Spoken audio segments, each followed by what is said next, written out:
아까 함께 읽은 본문 말씀으로 영적 조율이 필요합니다라는 제목으로 하나님 말씀을 증거하도록 하겠습니다.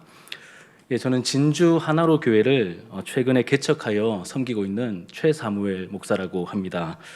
우리 노회 안에서 건강한 교회로 소문이 나 있는 우리 진교 교회에 와서 하나님의 말씀을 전하게 되어서 정말로 영광입니다. 부족한 중에게 섬길 기회를 주신 하나님께 먼저 감사를 드리고 또 담임 목사님과 우리 교우들에게 또 깊이 감사를 드립니다. 바라기는 오늘 말씀을 나누는 가운데 헌신 예배의 대상이신 우리 이여전도회 우리 회원들과 이 예배에 참석한 우리 모든 성도님들께서 하나님의 깊은 은혜를 모두가 다 함께 맛보게 되기를 주님의 이름으로 축복합니다. 여러분, 성경을 읽으실 때 우리가 주의해야 할 그 대상이 있습니다. 눈에 보이는 사람이 아니라 보이지 않는 하나님을 보시려고 여러분 노력을 하셔야 합니다. 사람이 어떠함이 아니라 하나님이 어떤 분인지 우리가 발견하려고 부단히 애를 쓰면서 성경을 가까이 해야 하는 것이죠. 오늘 본문도 여러분 마찬가지입니다. 우리에게 잘 알려져 있는 본문이죠. 주인공이 누구입니까? 기드온이라는 인물이 말씀에 나오게 되죠. 너무 유명하니까 이 기드온에게 우리의 마음을 홀딱 빼앗겨서는 안 됩니다. 보이지 않지만 하나님을 발견하려고 해야 하는 것이죠. 성경을 꼼꼼히 읽어보면 기드온은 생각보다 연약함을 많이 가진 사람이라는 것을 우리가 알게 되죠. 포도주 틀에 숨어서 밀을 타작하고 있던 굉장히 소심하고 겁이 많던 기드온입니다. 게다가 이렇게 하나님의 사자가 기드온을 찾아왔을 때 이렇게 말했습니다. 하나님이 정말 우리와 함께 하신다면 지금 이 사정과 형편을 어떻게 설명하실 겁니까? 라고 말하면서 그렇게 깊은 원망과 패배주의에 사로잡혀 있었던 기드온이기도 합니다. 하지만 하나님께서는 이 기드온에게 바알과 아세라 우상을 깨뜨려 버리라고 명령하셨죠. 그리고 음란하게 섬겼던 이 둘째 수소라고 되어 있는데 이 둘째 수소를 잡아서 번제로 드리게 하신 다음에 점점 하나님의 사람답게 만들어 가셨습니다. 이 과정에서 기드온에게 새로운 이름과 캐릭터를 하나님께서 부여해 주시죠. 바알과 다투다라는 뜻을 가진 여룻바알이라고 하는 캐릭터가 부여가 됩니다. 여러분, 이렇듯 하나님께서는 자격과 능력이 없어 보이는 사람을 부르십니다. 그리고 그 부르신 사람을 만들어 사용하시는 하나님이십니다. 다시 말씀드립니다. 자격이 없어 보입니다. 좀 부족해 보이는데 상관없습니다. 하나님께서 그런 사람들을 부르신 다음에 하나님께서 만들어 사용하시는 하나님이시죠. 그래서 내가 좀 부족해도 괜찮습니다. 내가 좀 연약해도 상관이 없습니다. 왜냐하면 하나님께 문제가 되지 않기 때문에 우리가 좀 연약하고 부족해도 상관이 없는 것이죠. 그러니 여러분 안심하시길 바랍니다. 하나님께서는 하나님께는 우리의 부족함과 연약함이 문제가 되지 않습니다. 이 기드온에게 여룻바알이라는 캐릭터가 부여됐을 즈음에 이 미디안과 아말렉과 동방 사람들이 이렇게 연합을 하죠. 연합해서 이스라엘 골짜기에 쳐들어와 진을 치게 됩니다. 이때 여호와의 영이 기드온에게 강력하게 임하시죠. 성령께서 임하시고 성령으로 충만해진 이 기드온은 이제 나팔을 불면서 백성들을 불러 모읍니다. 소집하죠. 이스라엘 곳곳에서 사람들이 이제 나팔 소리를 듣고 이 소집령을 듣고 몰려들게 됩니다. 뭔가 웅장해지는 그러한 분위기죠. 우리 성경 말씀을 한번 볼까요? 6장 33절과 34절 말씀을 여러분 성경을 보시고 같이 한번 읽으면 좋겠습니다. 6장 33절과 34절입니다.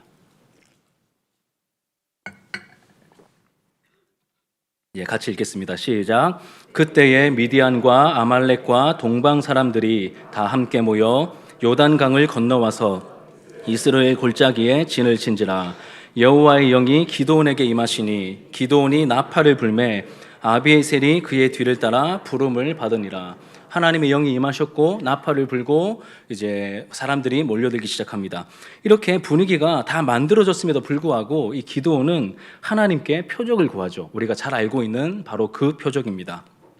양털 표적이죠. 양털 한 뭉치를 마당에 둘 것인데 밤새 이슬이 양털에만 내리면 하나님의 사인인 줄 알겠습니다. 이렇게 하나님 앞에 서원을 하고 기도를 합니다. 그 다음날 어떻게 되었을까요? 정말로 그 양털에만 이슬이 내려 있었습니다.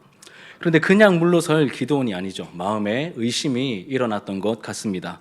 누가 실수로 안 보이는데 이렇게 물 한 잔 마시고 찌끄러는데 그 양털에만 묻을 수 있는 일도 있을 수 있지 않겠습니까? 그래서 이번에는 반대로 이 양털만 제외하고 모든 마당에 이슬이 내려 있으면 하나님의 뜻인 줄 알겠습니다. 다시 표적을 구하죠.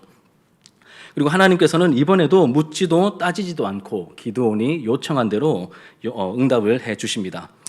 정말 우리를 끝까지 실망시키지 않는 기드온의 모습이죠. 여러분, 사람의 못남과 찌질함은 쉽게 바뀌지 않습니다. 쉽게 벗겨지지 않는 것 같습니다. 이런 우여곡절 끝에 여룻발이라는 그 기드온과 그를 따르는 이 무리들이 이제 하롯이라는 이름을 가진 그 셈에 진을 치게 되었고, 미디안 연합군도 북쪽 모래산 골짜기에 진을 치게 되었죠. 우리가 읽었던 본문인데 7장 1절을 한번 같이 읽어볼까요? 7장 1절입니다. 7장 1절 시작. 여룻발이라 하는 기드온과 그를 따르는 모든 백성이 일찍이 일어나 하롯셈 곁에 진을 쳤고 미디안의 진영은 그들의 북쪽이요 모래산 앞 골짜기에 있었더라. 이렇게 양쪽이 진을 치고 대치하게 되었죠. 여러분, 미디안 연합군은 13만 5천 명이 모였습니다. 그리고 이스라엘 군사들은 몇 명이 모였을까요? 주일학교를 우수한 성적으로 졸업하신 분들은 아실 텐데 3만 2천 명의 이스라엘 군사들이 모여 있었습니다. 수적으로 계산을 해보면 한 4.5배 정도 차이가 납니다.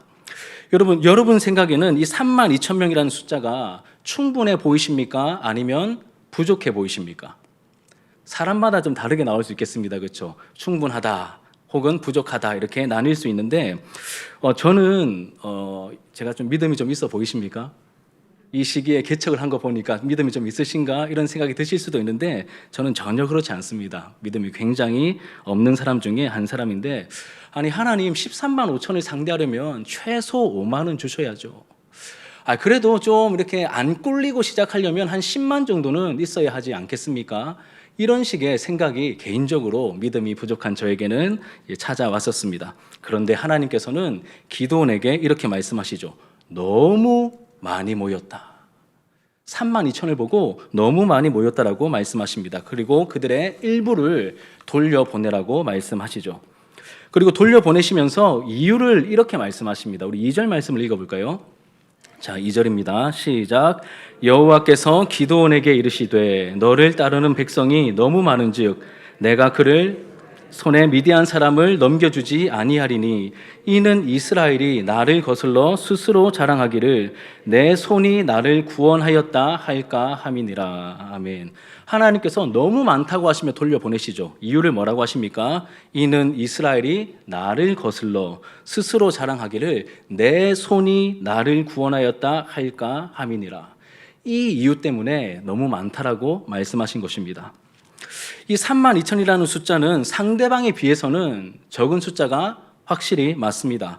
하지만 전혀 승산이 없는 숫자는 아니죠. 잘 싸우면 이길 수 있는 그러한 숫자입니다. 아마 기드온과 함께 모인 이스라엘 백성들도 그런 생각을 은연중에 갖고 있었던 것 같습니다. 만약 이런 상태에서 전쟁을 이길 경우에 하나님께서 우리를 구원하신 것이 맞긴 한데 사실 우리 힘으로 그들과 싸워서 이긴 것도 맞잖아, 이렇게 생각을 할 것을 하나님께서 아셨기 때문에 너무 많다라고 하시면서 많은 이들을 돌려보내시죠. 어떤 사람들을 돌려보내십니까? 이 말씀해 보시면 두려워 떠는 사람들은 돌아가라고 하십니다. 제가 사실 지금 굉장히 두려워 떨려서 빨리 가고 싶은 마음이 있는데 두려워 떠는 사람들은 돌아가라고 말씀하시죠. 몇 명이 돌아갔습니까? 성경에 보니까 2만 2천 명이 돌아갔습니다. 그럼 여러분 3만 2천에서 2만 2천이 돌아갔으면 몇 명이 남았죠? 10,000명이 남았습니다. 여러분 이렇게 10,000명 남겨놓은 이 기드온의 심정이 어땠을 것 같으십니까? 뭐라고 하는지는 잘 안 들리지만 다 이렇게 뭔가 알아들을 수 있을 것 같습니다. 이 기드온의 마음이 어땠을까요?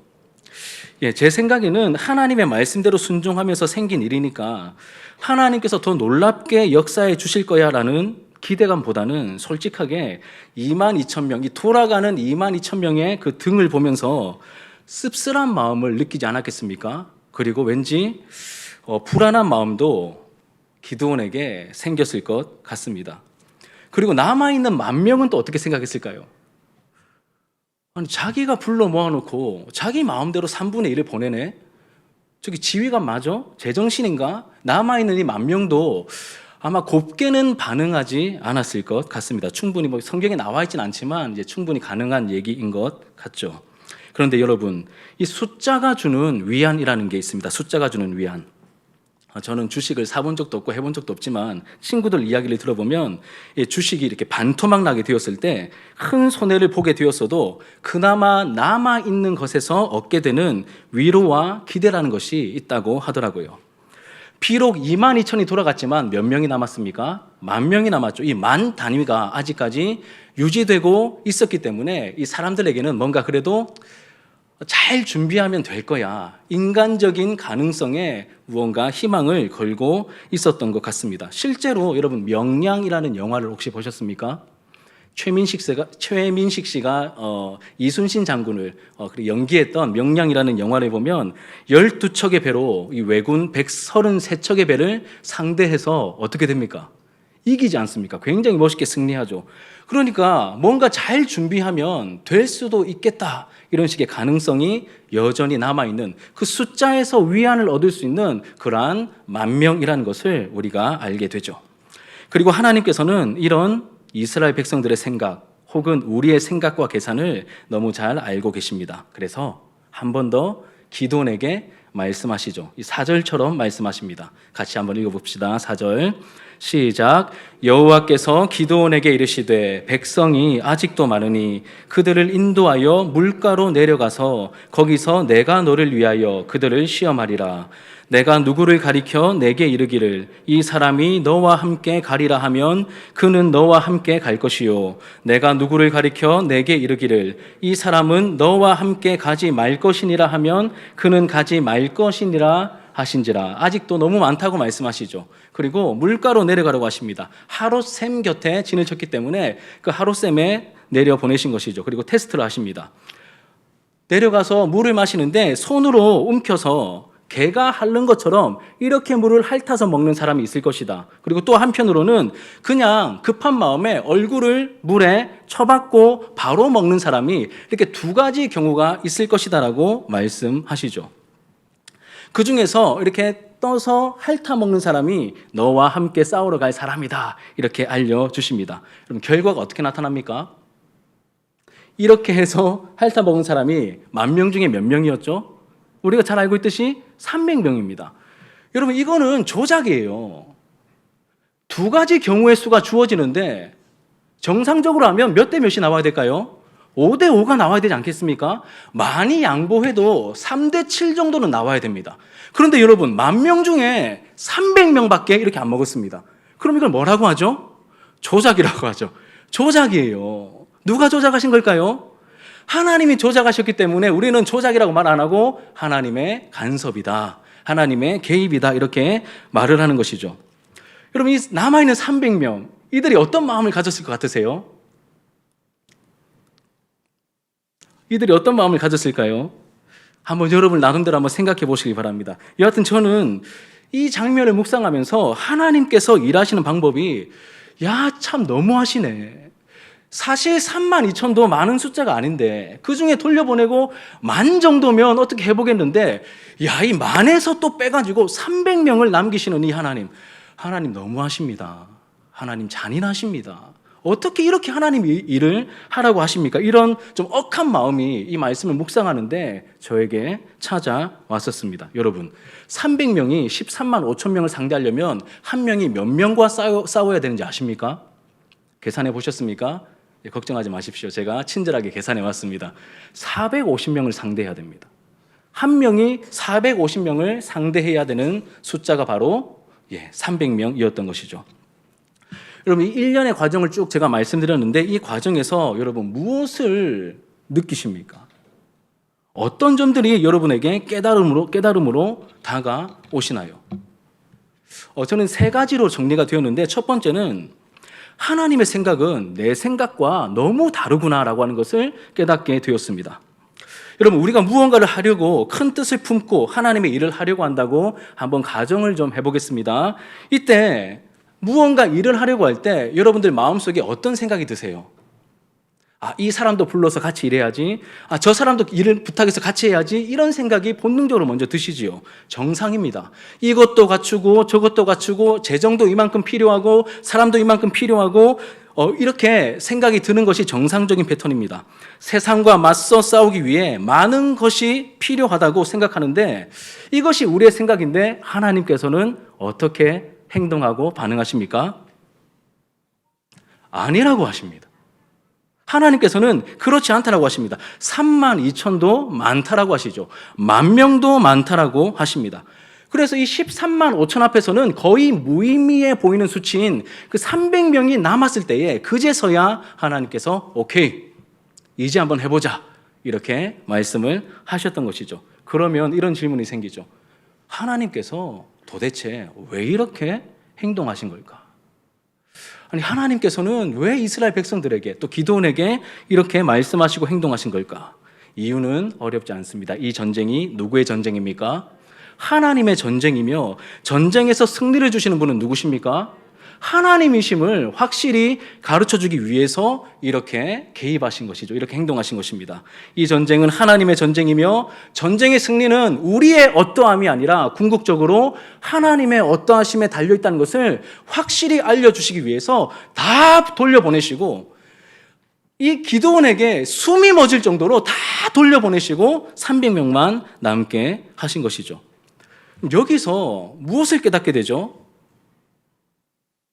하나님의 생각과 내 생각은 너무 많이 다르다라고 하는 것을 저는 개인적으로 깨닫게 되었습니다. 하나님께서는 계속해서 다 돌려보내십니다. 인간적인 기대가 하나도 남지 않을 때까지 하나님께서는 돌려보내셨죠. 그리고 오직 하나님 한 분만 의지할 수 있을 때까지 사람들을 돌려보내신 것입니다. 하나님의 생각과 내 생각은 너무나 다르다는 것을 깨닫게 되죠. 그래서 여러분, 불편하고 힘들게 다가오는 게 정상입니다. 하나님의 일을요, 하나님의 방법으로 해나가는데 너무 아무런 거리낌이 없다면 다시 기도하셔야 됩니다. 하나님의 일을 하나님의 방법으로 해나가려고 할 때 무언가 불편함이 있고 무언가 어색함이 있다면 하나님의 일을 제대로 하고 있는 증거일 가능성이 훨씬 더 많습니다. 이것이 첫 번째 깨달음입니다. 하나님의 생각은 제 생각과 너무 많이 다르셨습니다. 두 번째는 무엇이냐면 하나님께서 저를 너무 잘 아신다는 것을 깨닫게 되었습니다. 여러분, 하나님께서 기드온에게 숫자를 자꾸 줄이라고 하신 이유가 있었죠. 왜 줄이라고 하셨습니까? 숫자가 너무 많기 때문에 줄이라고 하셨습니다. 그렇다면 어떤 기준에서 숫자가 너무 많은 걸까요? 13만 5천에 비해서 3만 2천은 결코 많은 숫자가 아닙니다. 사람의 기준에서는 여전히 부족한 숫자가 3만 2천 명이죠. 그러면 어떤 기준에서 이 숫자는 너무 많은 숫자일까요? 정답은 이렇습니다. 하나님께서 홀로 영광 받으시기에는 너무 많은 숫자였던 것입니다. 하나님께서 홀로 영광 받으시고 하나님께서 홀로 찬양 받으시기에는 너무 많은 숫자였던 것이죠. 하나님께서는 우리가 하나님의 일을 할 때 숫자나 가능성에 기대는 것이 아니라 하나님을 전폭적으로 신뢰하기를 원하십니다. 이것이 믿음이죠. 이것이 믿음입니다. 적당한 가능성이 아니라 하나님을 전폭적으로 신뢰하는 가운데 하나님의 일을 하기를 원하시는 것이죠. 그런데 여러분, 제가 저를 보니까 참 이렇게 안타깝게도 믿음이 별로 없는 것 같습니다. 거의 없어 보이기도 합니다. 있다고 말하고 싶고 있는 척 하고 싶지만 저 자신을 말씀 앞에 비춰보면 믿음이 없을 때가 너무나 많습니다. 예수님께서도 이 마지막 때에 믿음 있는 사람을 얼마나 보겠느냐라고 말씀하신 적이 있으시죠. 저도 그 말씀에서 자유롭지 못합니다. 그런데 여러분, 하나님의 일은 무엇으로 하는 것입니까? 믿음으로 하는 것이죠. 아멘이십니까? 하나님의 일은 믿음으로 하는 것입니다. 그리고 믿음은 가능성에 기대는 것이 아니라 하나님을 향한 신뢰가 믿음이죠. 다시 한번 말씀드립니다. 믿음은요, 가능성에 기대는 것이 아닙니다. 보이지 않는 하나님을 향한 전적인 신뢰가 바로 믿음인 것입니다. 아무것도 없어도 사막에 강을 만드실 하나님, 황무지에 꽃을 피우실 하나님, 마른 뼈와 같은 사람들을 다시 살리셔서 군대로 일으키실 그 하나님을 향한 전적인 기대가 바로 믿음인 것이죠. 할렐루야. 하나님을 향한 전적인 기대가 바로 믿음인 것입니다. 하나님께서는 하지만 우리의 이 믿음 없는 영적인 체질, 그러한 우리임을 너무나 잘 아십니다. 그래서 조금이라도 인간적인 가능성이 있으면 말로는 하나님께서 하셨습니다라고 해놓고 이 중심으로는 내가 기도했잖아. 우리 다음 주에 총동원 전도주일이시네요. 하나님의 방법이 아니라 우리가 뭔가 인간적인 가능성에 기대어서 하나님의 일을 하고 난 다음에는 말로는 하나님께서 하셨습니다 해놓고 중심에는 내가 기도했잖아. 내가 금식했잖아. 내가 돈 좀 썼잖아. 이렇게 자기 영광과 자기 공로가 드러나는 것이죠. 그런데 하나님께서는 그것을 결코 원하지 않으시죠. 하나님의 일을 하나님의 방법으로 해나가기를 원하십니다. 그래서 정말로 하나님께서 하셨습니다. 하나님 이 사람은 안 올 줄 알았는데 하나님을 의지한 이 사람이 왔네요. 하나님 이 사람은 예수님 못 만날 줄 알았는데 하나님께서 부르셔서 주의 말씀이 들려지니 하나님 이 사람도 거듭나네요. 하나님께서 하셨습니다. 이러한 하나님의 일하심과 영광을 드러내기를 원하시는 것이 하나님의 마음인 것이죠. 여러분, 그렇기 때문에 하나님과 내가 너무 많이 다르고 나는 여전히 연약하고 부족하기 때문에 어떻게 해야 되겠습니까? 그 하나님께 우리 자신을 부단히 맞추어 가야 하는 것이죠. 하나님의 생각과 우리의 생각이 너무 다릅니다. 게다가 우리에게는 하나님을 신뢰하며 온전히 따르고자 하는 믿음이 부족한 경우가 많죠. 우리를 하나님께 맞추어야 합니다. 하나님께서 우리를 통해 제대로 역사하실 수 있도록 부단히 우리 자신을 하나님께 맞추어야 하는 것이죠. 이렇게 설명할 수 있겠습니다. 그럼 오케스트라 아시죠? 오케스트라. 이 지휘자의 주의에 맞추어서 여러 악기들이 아름다운 하모니를 만들어냅니다. 이 오케스트라가 연주를 하기 전에 가장 먼저 뭘 할까요? 악기를 조율합니다. 악기를 조율하는데 이 조율하는 그 일에 만약에 빠져있던 이 플룻이 하나 있었다고 가정을 해보겠습니다. 음이 반음 정도 낮아서 이것을 모르고 이제 연주를 시작했습니다. 그러면 여러분, 이 조율을 처음부터 맞추지 않은 이 플룻이 열심히 연주를 하면 할수록 어떤 결과가 나타날까요? 그 연주를 완전히 망치게 되는 것이죠. 하나님의 일을 할 때도 마찬가지입니다. 거룩하신 하나님과 죄성을 가진 연약한 우리는 너무 많이 다릅니다. 아시죠? 이게 무슨 뜻인지. 이 거룩하신 하나님과 연약한 본성을 가진 우리는 너무 많이 다르죠. 모든 부분에서 너무나 많이 다릅니다. 그래서 우리는 하나님의 일을 하기 전에 여러모로 하나님께 맞추는 과정을 거쳐야 하는 것이죠. 하나님께서 내시는 그 절대음에 맞추는 영적인 조율이 우리에게 필요하다는 것입니다. 이 기드온과 함께 모인 이스라엘 백성들도 마찬가지입니다. 그들은 전쟁을 뭐로 하는 걸로 알았을까요? 전쟁은 숫자와 무기와 전략으로 하는 거라고 생각했을 것입니다. 왜냐하면 그것이 세상의 방법이기 때문이죠. 이것이 세상에서 통하는 상식입니다. 여기에 토를 달면 전쟁의 전자도 모르는 사람이 되어버리는 것이죠. 하지만 하나님 나라의 방법은 다릅니다. 여러분, 성경을 읽어보시면 아시지 않습니까? 하나님은 다르십니다. 하나님이 일하시는 방법은 다르시죠. 하나님 나라의 원리는 다른 것입니다.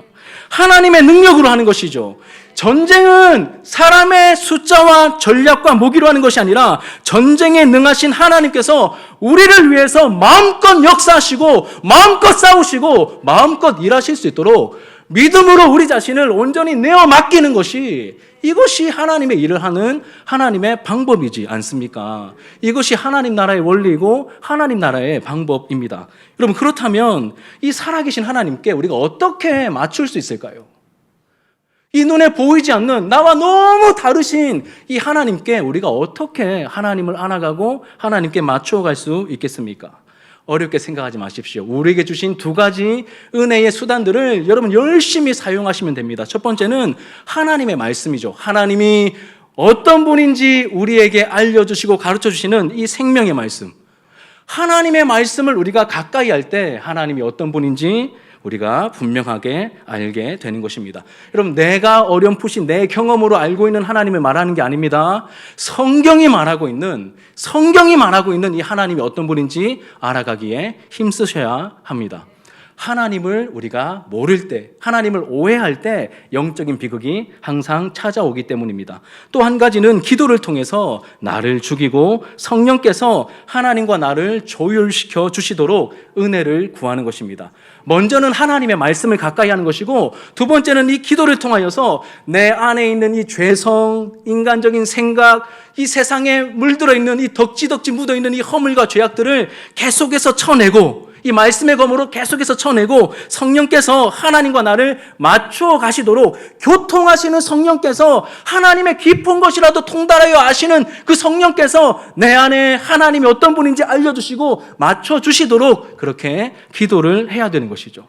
그때 우리가 너무 다른 이 하나님과 조율이 일어나고 맞춰질 수 있는 것입니다. 그리고 이 두 가지가 가장 활발하게 일어나는 시간이 있습니다. 언제일까요? 바로 예배 시간입니다. 하나님의 말씀이 선포되고 하나님을 찬양하고 그리고 하나님께 기도하는 이 예배 시간에, 여러분, 이 예배가 바르게 드려질 때 그 살아계신 하나님과 예배자인 우리 사이에 영적인 조율이 자연스럽게 이루어지게 되는 것이죠. 말씀이 선포될 때 정신 차리셔야 됩니다. 내 생각의 잣대로 목사님의 말씀을 들으시면 안 됩니다. 기도하자고 할 때 마음을 쏟아가며 은혜를 구하셔야 됩니다. 그러면 하나님과 내가 맞추어지는 그러한 조율되는 그러한 은혜가 이루어지게 되는 것입니다. 지금도 일어나고 있습니다. 지금도 일어나고 있습니다. 보이지 않는 하나님께서 성령으로 우리와 함께하고 역사하고 계시기 때문에 지금도 그런 일들이 일어나고 있는 줄 믿습니다. 그리고 결정적인 순간에 여러분 주신 말씀에 순종하는 자리로 나아가셔야 합니다. 이게 제일 중요합니다. 순종하는 자리로 나아가셔야 합니다. 그 순종의 자리에서 우리는 하나님의 살아계심을, 하나님의 일하심을 볼 수 있기 때문입니다. 말씀대로 순종하는 것이 정말 중요합니다. 여러분, 우리가 시간 관계상 다 읽지는 않았지만 오늘 본문 말씀 다음에 어떤 내용이 이어지죠? 기드온과 300용사가 그 13만 5천의 미디안 연합군과 싸워서 이제 대승을 거두는 성경에 나오는 가장 통쾌한 장면 중에 한 장면인 그러한 내용이 나오게 되죠. 근데 여러분, 이 말씀을 주목해 보시면 하나님께서 기드온과 300용사에게 들고 나가라고 하신 무기가 있습니다. 세 가지죠. 주일학교를 우수한 성적으로 졸업하신 분들은 또 아실 텐데 한번 우리 읽어볼까요? 16절부터 18절까지 말씀을 같이 한번 읽겠습니다. 잠깐만요. 같이 읽으시죠. 시작. 300명을 세대로 나누어 각손에 나팔과 빈 항아리를 들리고 항아리 안에는 횃불을 감추게 하고 그들에게 이르되 너희는 나만 보고 내가 하는 대로 하되 내가 그 진영 근처에 이르러서 내가 하는 대로 너희도 그리하여 나와 나를 따르는 자가 다 나팔을 불거든 너희도 모든 진영 주위에서 나팔을 불며 이르기를 여호와를 위하라 기드온을 위하라 하라 하니라. 아멘. 여러분, 이 작전이 어떻게 다가오십니까? 일단 수치적으로 말도 안 되는 작전이고, 거기다가 여러분 무기는 뭘 주셨죠? 나팔과 횃불과 항아리죠. 여러분, 무슨 밤낚시 갑니까? 나팔과 횃불과 항아리입니다. 게다가 야밤에 기습작전을 펼쳐야 되는데 이 나팔, 횃불 그리고 항아리의 공통점이 뭘까요? 잘못 다루면 정체가 금방 드러나는, 나팔 소리 내면 정체를 발각되게 되고, 그리고 횃불도 항아리에 감추고 있는데 이제 불빛이 새어 나오면 또 정체를 들키게 되고, 횃불은 말 그대로 정체를 발각하게 들키게 되겠죠. 그렇죠? 여러분, 이들에게 하나님께서 들고 나가라고 하신 무기 중에 공격용 무기가 있습니까? 없습니까? 바늘 하나 안 주십니다. 여러분, 300명도 사실 하나님 심장이 먹겠습니다. 무기, 아니 신령한 막 하늘에서 우레를 내릴 수 있는 그런 삼지창을 하나 주시던지, 뭔가가 화끈하게 일어날 수 있는 그 무언가 있어 보이는 무기를 하나 주셔야 될 것 같은데 바늘 하나 주시지 않으시죠. 그런데 여러분, 제가 이 장면을 보고 너무 충격을 받아서 야, 300도 넘어왔는데 무기도 하나 없네. 너무 충격을 받아가지고 이 본문을 여러 번 읽었습니다. 그러면서 제 눈에 발견되는 무기다운 무기가 하나 나오더라고요. 한번 읽어볼까요? 한 가지가 있었습니다. 칼이라는 단어가 이 본문에서 나옵니다. 20절입니다. 20절. 여러분, 20절에 같이 한번 읽어볼게요. 20절입니다. 시작. 세 대가 나팔을 불며 항아리를 부수고 왼손에 횃불을 들고 오른손에 나팔을 들어 불며 외쳐 이르되 여호와와 기드온의 칼이다 하고, 제가 다시 한번 읽어드릴게요. 세 대가 이 3대로 나눈 것입니다. 나팔을 불며 항아리를 부수고 왼손에 횃불을 들고 오른손에 나팔을 들어 외쳐 이르되, 뭐라고 합니까? 여호와와 기드온의 칼이다. 뭐가 나옵니까? 칼이 나옵니다. 근데 이 칼은 눈에 보이는 칼입니까? 보이지 않는 칼입니다. 그러면 여러분, 뭐가 칼입니까? 지금까지 말씀하신 이 모든 내용을, 숨이 멎을 정도로 말도 안 되는 그 내용을 있는 그대로 순종하는 행동 자체가 뭐가 되죠? 여호와와 기드온의 칼이 되어 그 현장에 놀라운 역사를, 하나님의 일하심을 나타내게 되었다는 것을 우리에게 보여주고 계시는 것이죠. 다른 것이 아니라 하나님의 말씀대로 순종하는 행동 자체가 가장 강력한 공격용 무기가 되어 하나님의 역사를 나타내게 된 것입니다. 여러분, 말씀에 대한 순종이 이만큼 중요합니다. 가장 강력한 무기가 되는 것이죠. 하나님께서 직접 일하시도록 만들기 때문입니다. 아멘. 여러분, 우리가 세상과 싸울 때 우리의 지혜와 방법으로 싸울 것이 아니라, 우리의 싸움은 혈과 육에 속한 것이 아니라 보이지 않는 어둠의 영들과 악한 존재들과 싸우는 것이죠. 이들과 싸울 때 인간적인 방법은 통하지 않습니다. 청동원 전도주의를 앞두고 계시는데, 여러분, 영적인 싸움이지 않습니까? 전도가 인간적인 방법이 아니라 하나님 앞에 여러분 은혜를 구하시면서 하나님께서 일하시도록 그렇게 만들어드리는 우리 진교교회 모든 권속들이 되기를 주님의 이름으로 축복합니다. 제가 제 이야기를 조금만 하고 말씀을 마치도록 하겠습니다. 저는 지난주 토요일 6월 11일입니다. 6월 11일에 이제 개척 설립 예배를 저희 하나로 교회가 드리게 되었습니다. 굉장히 따끈따끈하죠, 그렇죠? 이제 채 일주일밖에 이제 개척 설립 예배 드린 지 일주일밖에 안 되는 개척교회 이제 목사입니다. 이 말씀은, 오늘 제가 여러분들과 나눈 이 말씀은 제가 교회 개척을 염두에 두고 기도하며 마음을 한창 준비하던 시절에 하나님께서 저에게 주신 말씀입니다. 2021년 제가 작년에 제가 맡고 있던, 제가 동부교회를 섬겼었거든요. 진주 동부교회. 제가 맡고 있던 중고등부 아이들과 그리고 청년들에게 우리 하나님의 말씀을 좀 가까이 하자, 이제 훈련 차원에서 이제 큐티 세미나를 했었고, 1년 내내 아이들에게 큐티 책을 사주면서 이렇게 큐티를 하기에 힘썼습니다. 그러다가 제가 이제 개척을 위해서 한창 좀 이렇게 마음의 준비를 다지고 있던 그 시절에 11월과 12월 큐티 본문이 뭐였냐면 바로 사사기였습니다. 이 사사기 말씀을 쭉 묵상해 가는데 너무 저에게 필요한 말씀으로 그리고 위로가 되는 말씀으로 다가왔었습니다. 여러분, 교회를 개척하려면 뭐가 필요할 것 같으세요? 물질, 장소, 사람, 이런 게 필요하겠죠, 그렇죠? 하나님의 인도하심 가운데 고민하며 기도하다가 개척하기로 마음을 먹고, 제가 아는 가까운 지인들께 제가 개척을 좀 하려고 합니다, 기도해 주십시오라고 이렇게 소식을 알리고 또 기도 부탁을 할 겸 계획을 말씀드렸습니다.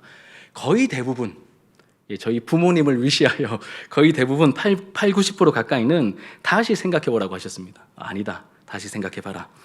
가장 큰 이유가 뭘 것 같으세요? 지금은 코로나 시국이다. 제가 한창 그 이야기를 나눌 때 코로나 정점 피크를 찍고 있던 막 수만 명씩, 수십만 명씩 나오던 이제 그 타이밍이었습니다. 그러니까 일단 코로나 시기가 다 지나가면 그때 다시 기도하고 생각해 보자, 이 이야기를 가장 많이 들었습니다. 그 다음에 공식처럼 많이 들은 이야기가 최 목사를 위해서 같이 할 사람이 있느냐, 멤버가 있느냐, 혹은 모아놓은 돈이 있느냐, 아니면 든든한 후원 교회가 있느냐, 아니면 몰래 짱박아 놓은 땅이 있느냐, 이런 얘기를 공식처럼 가장 많이 들었습니다. 제가 좀 있어 보이지 않습니까? 예, 죄송합니다. 아무것도 없었습니다. 같이 할 멤버도 없었고, 또 저희 부모님은 미자리 개척교회를 이제 10수년 동안 하시다가 이제 최근에 은퇴를 하셨습니다. 그래서 제가 개척한다고 하니까 막 깜짝 놀라시면서 아들 안 된다, 고생은 우리가 다 했으니 네가 안 해도 하나님께서 다 아신다. 그렇게 말씀을 하셨었습니다. 뭐 준비된 게 사실은 아무것도 없었습니다. 그래서 그러면 하면 안 되는 하면 안 되는 거네. 이런 마음이 들어야 정상일 텐데 그래도 해야 된다는 마음이 자꾸 자라더라고요. 솔직히 말씀드리면 굉장히 더 하고 싶어졌습니다. 그런 얘기를 듣는데 막 오기는 아니고요. 하나님께서 자꾸 소원을 주셔서 더 하고 싶다는 소원이 생기게 되었습니다. 그리고 제가 솔직히 말씀드리면 제가 어설프게 살짝 개척하면 좀 도와주시겠지, 이렇게 저도 사람인지라 나하고 평소에 친하게 지냈던 누군가는 좀 도와주실 거야, 한 2가정 정도가 있었거든요. 제가 염두에 두고 있었던 2분이 있었는데 한 분이 제가 뭐 막 같이 하자고 안 했습니다. 자기가 기도하다가 목사님 혹시 무슨 생각을 하십니까? 굉장히 신령한 분이시죠, 그렇죠? 그래서 제가 실토를 했어요. 그러니까 이분이 하나님께서 기도를 시키시는데 제가 목사님이 다른 지역 가셔서 개척하셔도 제가 따라오겠습니다 이렇게 말씀하시더라고요. 어떻게 됐을까요? 따라오셨을까요? 아닙니다. 그분이 어느 순간에 목사님 죄송해요, 제가 교회를 계속 지켜야 되겠습니다 이렇게 얘기하시더라고요. 그럼 별로 뭐 이렇게 여러분들 얘기가 아니니까 뭐 이렇게 안 와닿으시죠? 저는 어땠냐면 32,000 중에 22,000이 돌아가는 기분이었습니다. 얼마나 한 사람 귀한 줄 아세요? 22,000이 돌아가는 기분이었습니다. 그래도 제가 2가정이라고 하지 않았습니까? 이분은 또 이제 어떤 특별한 일을 계기로 개척 교회들을 순회하면서 예배를 드리고 헌금을 하시면서 2년 시간을 보내고 계신 이제 소속도 없으신, 그래서 저는 이렇게 말씀드리면 됐거든요. 이제 집사님, 권사님 돌아다니지 마시고 저희가 개척 교회를 할 거니까 이제 한 군데 잠시 한 2년 이상 좀 머물러 주시죠. 이러면 이분들도 노할 이유가 없지 않습니까? 그래서 철석같이 믿고 있었고, 그분 아들이 또 저를 잘 따라서 또 이렇게 저한테 양육을 받고 있는 그런 청년이 있었습니다. 그래서 이 가정도 제가 시작하면 무조건 도와줄 줄 알았는데 딱 말씀드리기 직전에 교회를 선택하셨더라고요. 제 마음이 어땠을까요? 10,000명 중에 9,700명 돌아가고 이제 300명 남은 딱 그 느낌이었습니다. 그때 그 시절에 이 말씀을 저에게 주셨거든요. 그리고 저는 개척을 누구와 함께 시작했냐면 저를 포함해서 저희 아들 둘이 그리고 저희 처가댁 식구들이 부산에 살고 계십니다. 근데 저희 장인, 장모님 그리고 처형과 7살 먹은 이제 조카가 매주일마다 4명이 주일날 이렇게 진주에 와서 8명이서 함께 예배를 드리고 있는데 너무 재밌습니다. 너무 할만하고요. 너무 재밌고 기도도 너무 신이 나고 또 우리 장인어른하고 장모님께서 제 설교를 처음 들으실 때 너무너무 두렵고 떨렸었는데 나름 이렇게 우리가 억지로 오는 게 아니라 이 예배가 좋아서 우리가 오는 거다 이렇게 저에게 말씀을 해 주시더라고요. 여하튼 이제 그렇게 진행이 되는 가운데 여러분, 하나님께서 기도하는 가운데 제 마음에 이렇게 주신 감동이 있습니다. 이렇게 한마디를 주셨어요. 아들아, 개척은 도전이 아니라 순종이란다. 개척은 도전이 아니라 순종이란다. 이 한마디가 감동으로 제 마음속에 딱 울리는 순간 마음에 하늘의 평강이 임하더라고요. 그러면서 찌질함은 잘 안 벗겨진다고 했잖아요. 여전히 찌질한 부분은 있지만 이 순간에 뭔가 결정적으로 꺾임이 일어나서, 그래, 순종의 첫걸음을 떼게 하신 분이 하나님이시라면 그 모든 과정과 마지막까지 하나님께서 책임지시겠네?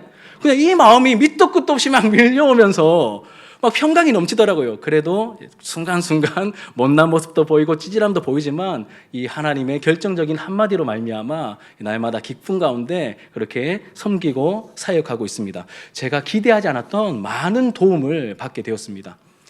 저희 교회 아까 담임 목사님과 또 잠깐 얘기하는 가운데 이렇게 말씀하시더라고요. 우리 최 목사님 교회를 잘 꾸며놨다고 누가 얘기해 주던데 맞냐고. 잘 꾸며놨습니다. 그렇게 넓은 장소에 들어갈 생각은 추호도 없었습니다. 왜냐하면 아무것도 없었기 때문에. 그런데 제가 양육했던 이제 의사를 하고 있는 제자가 있는데 그 공간이 상가에 개척교회가 들어가려고 하면 허락을 안 해주는 거 여러분 아십니까? 요즘 시대에 허락을 안 해줍니다.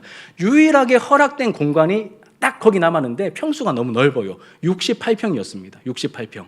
개척교회를 시작하기는 너무 넓은 평수죠. 또 아무것도 없으니까 그 빈 공실에 거기에 뭔가 인테리어를 하려면 평당 100만 원 잡아도 얼마 들어가죠? 7천만 원입니다. 월세는 100만 원.